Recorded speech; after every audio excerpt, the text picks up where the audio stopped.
Bueno, muchas gracias. Gracias por la invitación. En realidad es muy valioso el poder incluir dentro de este congreso un tema del que mucho se ha hablado hoy también, ¿no es cierto? Muchos han nombrado los cuidados paliativos. Yo estoy aquí simplemente para contarles un poquito de lo que sucede en realidad en nuestro país. Hemos escuchado a algunas personas que nos han hablado de la posibilidad de elegir. Yo quisiera decirles que aquí en el país esa no es una realidad. De verdad, la situación de nuestro país y de los cuidados paliativos en el Ecuador no nos dan esa alternativa y esa libertad de elegir, yo quiero recibir atención paliativa. Y eso es precisamente lo que quiero demostrarles el día de hoy. Voy a empezar por decirles que los cuidados paliativos se pueden definir de diferentes maneras. Para mí la mejor definición es la que dan precisamente los pacientes que reciben atención paliativa. Algunos de ellos simplemente nos dicen, esta ha sido mi mejor opción. Otros han llegado a decirnos, ha sido la única alternativa real que he tenido. Pero qué bonito poder decir que gracias a esta opción he podido vivir y vivir hasta el final. Aquí les he puesto la definición presentada por la Asociación Latinoamericana de Cuidados Paliativos luego de un amplio consenso y que nos da algunos parámetros importantes en lo que significa atención paliativa.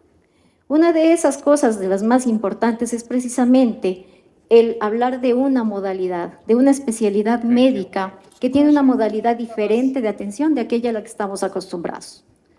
No estamos luchando contra la enfermedad, no estamos luchando contra la muerte. Estamos luchando a favor de la vida y estamos luchando por buscar la mejor calidad de vida posible, por preservar la calidad de vida de esa persona que tiene una necesidad de atención paliativa y que además lo vemos desde un punto amplio de integralidad. ¿Por qué es holística? Porque lo ve desde dos puntos importantes. Primero, es integral porque aborda a la persona en todas sus dimensiones. No nos limitamos al cuerpo. No es solamente buscar bienestar físico, es involucrar todas sus dimensiones, la dimensión emocional, la dimensión espiritual, su dimensión social.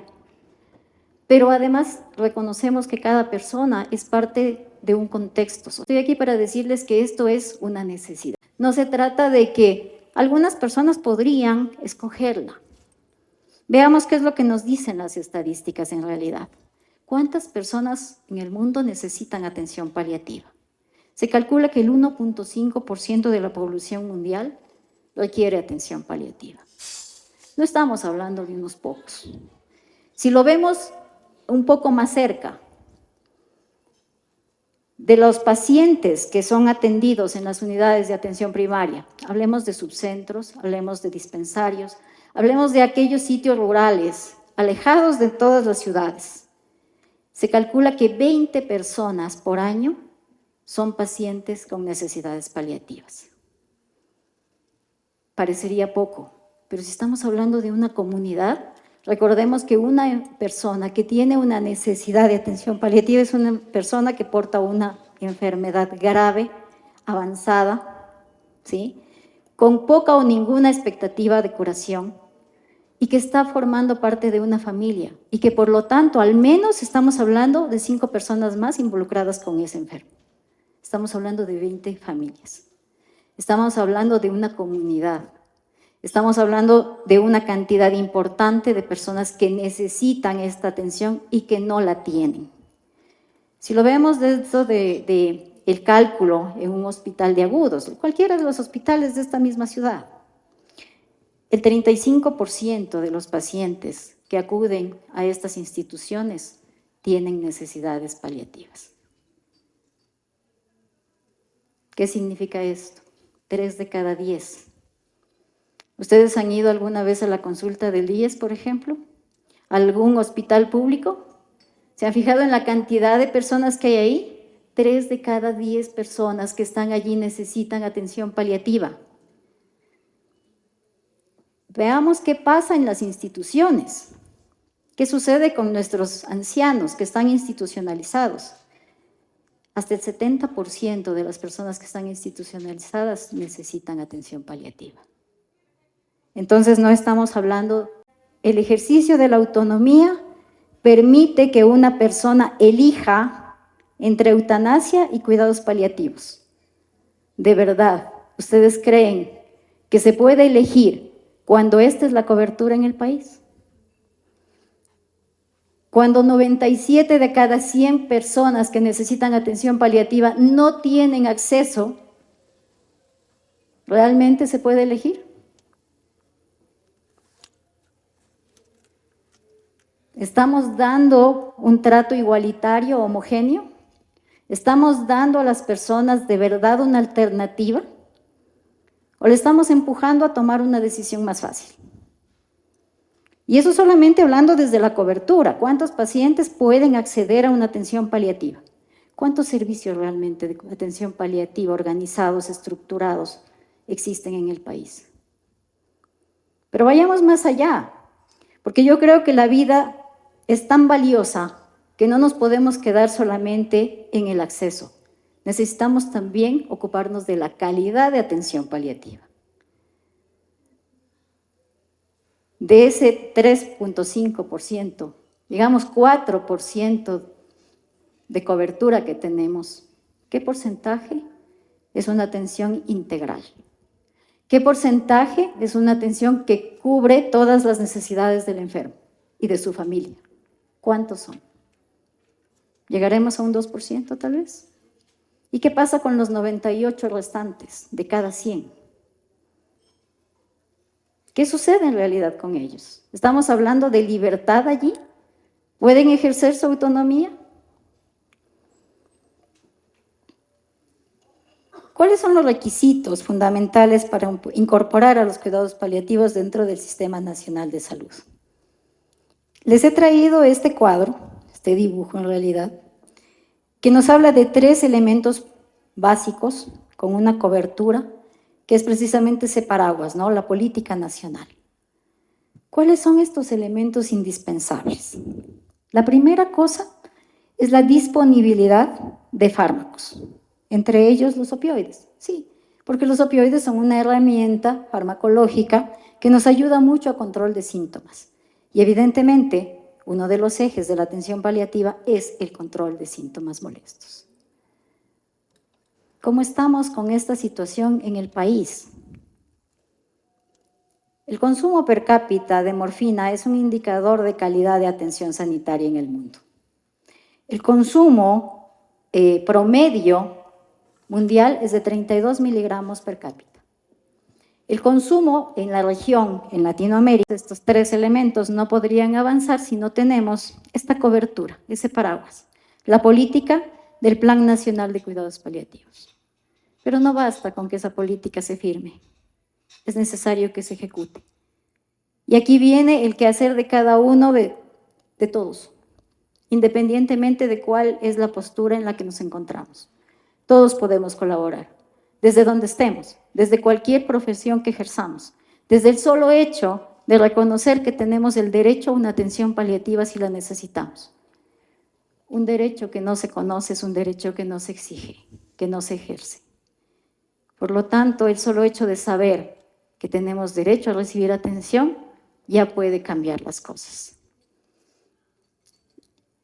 Para terminar, quisiera hacer referencia a algunos términos que hoy se han utilizado y que evidentemente nos demuestran que hay una confusión muy grande, porque los mezclamos todos.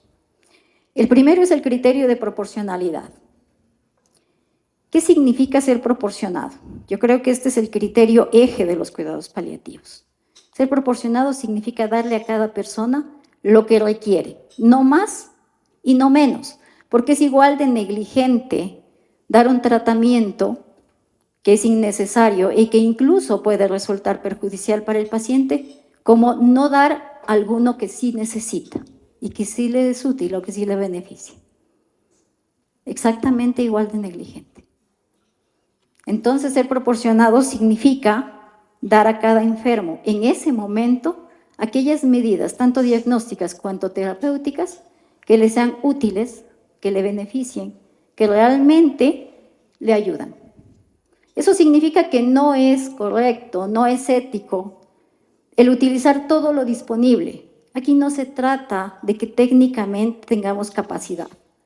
no es que hagamos todo lo que sabemos hacer, es que hagamos lo que sea útil, lo que sirva. Hace poco nos decían, quitar las medidas extraordinarias es una forma de eutanasia. No, señores, no es así. Eso se llama adecuación de esfuerzo terapéutico. Adecuar el esfuerzo implica quedarse con aquello que es útil y que es benéfico, que ofrece un beneficio potencialmente razonable, y quitar aquello que no sirve, quitar aquello que puede hacer daño. Y eso no tiene nada que ver con eutanasia. Eso es proporcionalidad.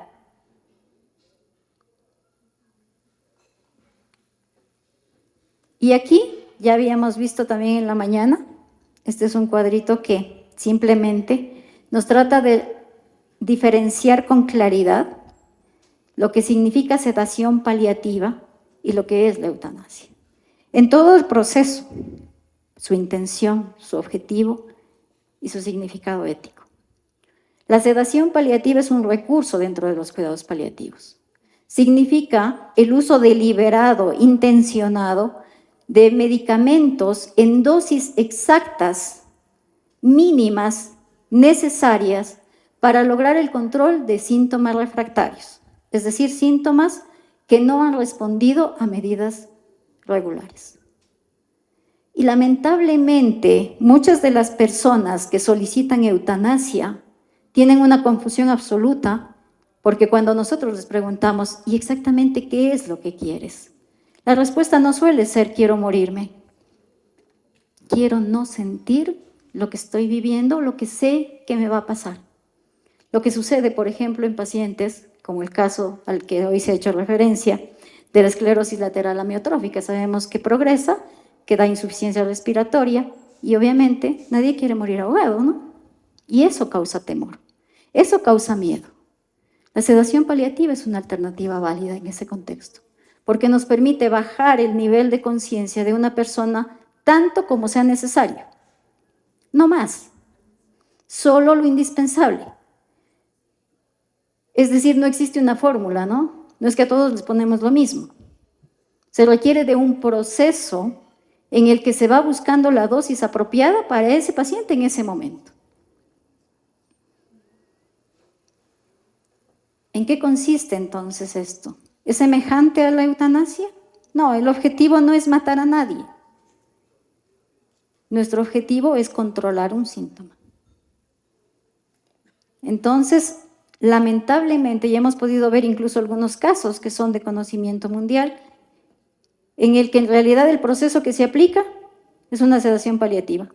Y ponen, se aplicó eutanasia en fulano, ¿no es cierto? Y por lo tanto se ha empezado la sedación paliativa. Entonces uno se queda, bueno, ¿y de qué mismo estamos hablando? ¿De sedación paliativa o de eutanasia? Porque no son la misma cosa. A lo largo de 25 años de trabajar con enfermos con necesidades paliativas, nosotros entender el sentido de esas vividas y el sentido de esas muertes.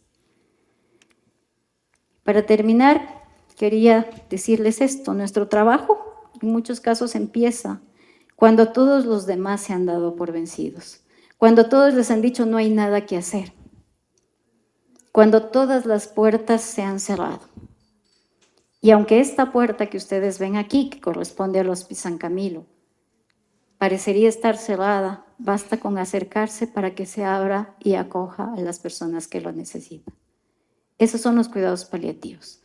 Brazos abiertos siempre para acoger a todas aquellas personas que requieren de atención. Aún se necesita trabajar mucho y aún se necesita posicionar a los cuidados paliativos como una verdadera opción, como un verdadero derecho. Ojalá logremos que deje de ser un privilegio de pocos y se constituya, como debe ser, en un derecho de todos. Muchas gracias.